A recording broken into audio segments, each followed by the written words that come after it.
Hello दोस्तों, कैसे हैं आप सब। उम्मीद करता हूँ आप सब अच्छे होंगे, सब कुशल मंगल होगा। दोस्तों, आज हम चर्चा करने वाले हैं फ्यूचर इंडेफिनिट टेंस के नेगेटिव सेंटेंस के बारे में।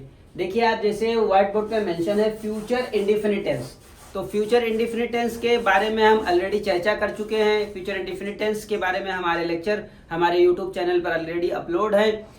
लेकिन हम फ्यूचर इंडेफिनिट के अफर्मेटिव सेंटेंस के बारे में चर्चा किए थे। आज हम फ्यूचर इंडेफिनिट टेंस के नेगेटिव सेंटेंस के बारे में चर्चा करेंगे। सेम प्रोसीजर होगा, सेम क्रियाविधि होगी बनाने की। वाक्य की पहचान, वाक्य के अंत में गा गी गे आएंगे। लेकिन दोस्तों, यहाँ पहचानने की ये गलती जरूर ना करिएगा। कभी भी ऐसा ना हो कि आप फ्यूचर इंडेफिनिट टेंस को पहचानने में वो गलती कर दें जब वाक्य के अंत में रहा होगा, रही होंगी, रहे होंगे आदि शब्द आए, या चुका होगा, चुकी होंगी, चुके होंगे। ये दोस्तों फ्यूचर इंडेफिनिट या फ्यूचर टेंस के वाक्य नहीं है।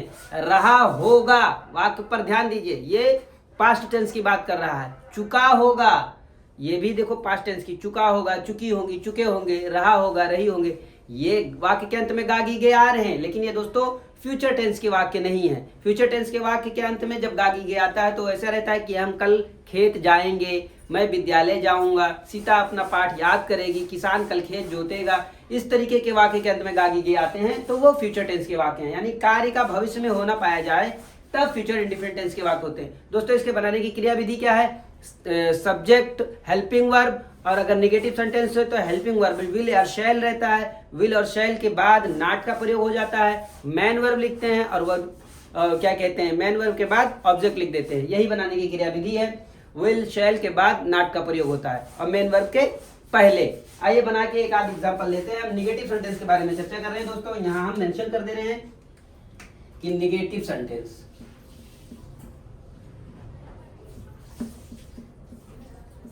Negative sentences.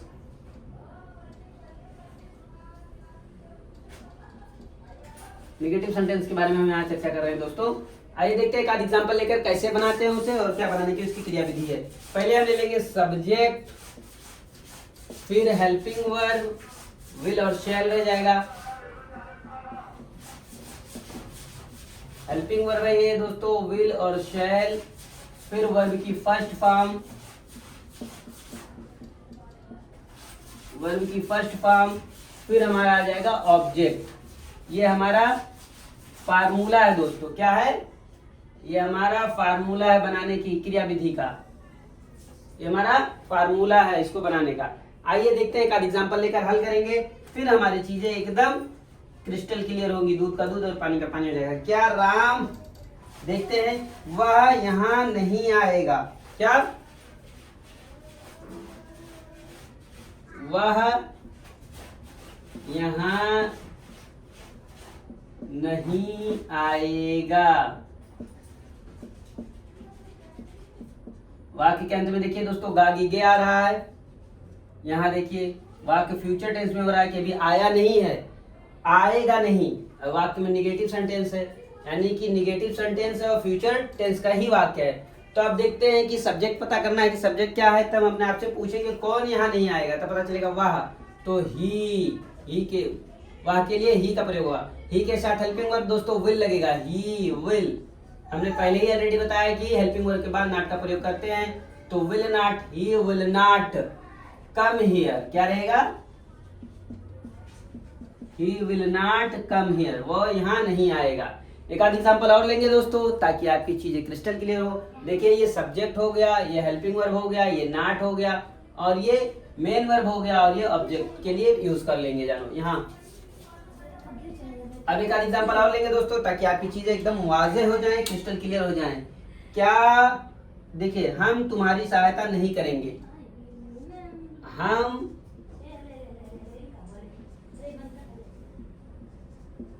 तुम्हारी सहायता नहीं करेंगे। हम तुम्हारी सहायता नहीं करेंगे। वाक्य के अंत में देखिए गागी गे आ रहा है दोस्तों और नेगेटिव सेंटेंस है। अब देखते हैं, फिर अपने आप से क्वेश्चन करेंगे सब्जेक्ट पता करने के लिए। तब पता चलेगा हम। कौन तुम्हारी सहायता नहीं करेगा, तब पता चलेगा हम। हम की इंग्लिश क्या रहेगी? वी। अब वी है, वी के साथ हमेशा शैल का प्रयोग होता है। Helping verb, we shall not अब मेन वर्ब क्या है? सहायता करना, कार्य का करना या होना किससे पाया जा रहा है?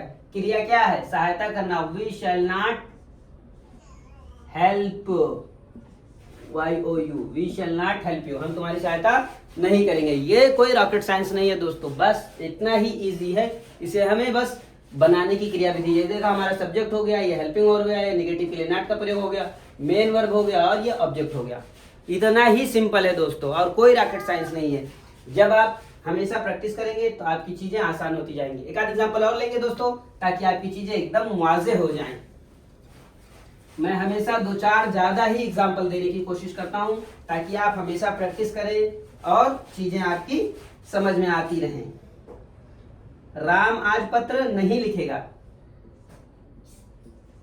राम आज पत्र नहीं लिखेगा। नहीं, राम आज पत्र नहीं लिखेगा। दागी गया रहा वाक्य के अंत में। अब कौन आज पत्र नहीं लिखेगा? तब पता चलेगा राम। जब हम अपने आप से सवाल करेंगे कौन आज पत्र नहीं लिखेगा, तब जवाब में आएगा राम। तो राम एक वचन है, सिंगुलर नंबर है, एक आदमी है, तो इसके लिए हम क्या लगाएंगे एक वचन के साथ? विल। राम विल नॉट, शैल लगेगा दोस्तों। हाँ, राम एक वचन है ना, तो राम विल नॉट राइट की रोट लगेगा दोस्तों। अब इतना तो आप ग्रामर जान ही गए हैं कि क्या लगेगा क्या नहीं लगेगा, फिर भी मैं आपसे क्रॉस क्वेश्चन कर रहा हूँ। रोट रहेगा कि राइट रहेगा? राइट रहेगा, क्योंकि वर्ब की फर्स्ट फॉर्म का प्रयोग होगा हमेशा इसमें। Ram will not write letter today.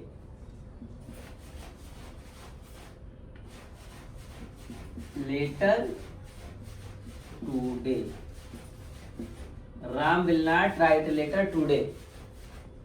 अब दोस्तों एक आध एग्जांपल और लेंगे, ताकि चीजें और वाज़ेह हो जाएं और क्लियर हो जाएं। आपको इससे रिगार्डिंग कोई समस्या ना रहे दोस्तों, आप दूसरों को पढ़ा सकें जिस तरीके से हम लोग। यहाँ कोई टीचर और स्टूडेंट वाला हिसाब किताब नहीं है, हम और आप एक दोस्त की तरह हैं और चीजें आपस में एक दूसरे के एक्सचेंज कर रहे हैं। एक्सचेंज ऑफ इंफॉर्मेशन हो रहा है, एक्सचेंज ऑफ नॉलेज हो रहा है दोस्तों। जो चीजें ना समझ में आए आप बेझिझक हमसे जरूर पूछें, कमेंट करके पूछें, हम आपके कमेंट का जरूर जवाब देंगे दोस्तों। आइए देखते हैं, तुम्हारा भाई कल इस कमरे में नहीं सोएगा। क्या? तुम्हारा भाई कल इस कमरे में नहीं सोएगा।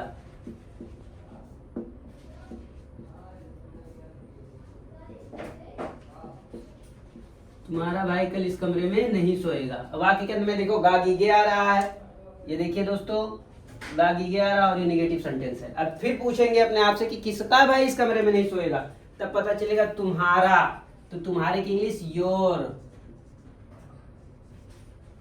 योर, योर यू से योर बना है, तो योर यू के साथ विल लगेगा। Your brother will not, your brother, your brother will not. अच्छा, ब्रदर है, एक सिंगल है, तो योर ब्रदर विल नॉट। अब क्या रहेगा? स्लीप स्लेप्ट क्या रहेगा? तब फर्स्ट फॉर्म लगेगा। क्या है यहाँ कार्य का करना होना पाया जा रहा है? सोएगा ना, स्लीप होना ना। Your brother will not sleep in this room. Your brother will not sleep tomorrow in this room. कल की इंग्लिश के लिए स्टडी नहीं लगेगा दोस्तों, क्योंकि वाक्य फ्यूचर में हो रही है। TOMORROW। Your brother will not sleep tomorrow in this room, in the room या इन दिस रूम। तो ये देखिए, your brother will not, helping verb will not, तुम्हारा भाई, ये हमारा हो गया सब्जेक्ट, ये हो गया हेल्पिंग वर्ब, ये नेगेटिव के लिए नॉट का प्रयोग हो गया दोस्तों। और हेल्पिंग मेन वर्ब ये हो गया स्लीप। अच्छा टुमारो यहाँ रहेगा, कल के लिए ये टुमारो का प्रयोग हो गया, इन दिस रूम ऑब्जेक्ट हो गया। बस यही है, कोई रॉकेट साइंस नहीं है दोस्तों। बस आपको एक डेडिकेशन हो, सीखने की इच्छा हो तो ग्रामर बहुत ही इजी है और बहुत ही आसान है। उम्मीद करता हूँ हमारे पढ़ाने का तरीका आपको पसंद आया होगा दोस्तों। तो यदि हमारे पढ़ाने का तरीका आपको पसंद आया हो, प्लीज़ हमारे चैनल को लाइक करें, शेयर करें, सब्सक्राइब करें। हाँ दोस्तों, बेल आइकन दबाना ना भूलें ताकि हमारी आने वाली प्रत्येक वीडियो का नोटिफिकेशन आप तक ज़रूर पहुँचे। और बस हंसते रहे, मुस्कुराते रहे, स्वस्थ रहे, व्यस्त रहे, मस्त रहे और अपनी पढ़ाई जारी रखें। बस आज के लिए इतना ही दोस्तों, फिर मिलेंगे अगले वीडियो में। तब तक के लिए बाय बाय दोस्तों, सी यू अगेन।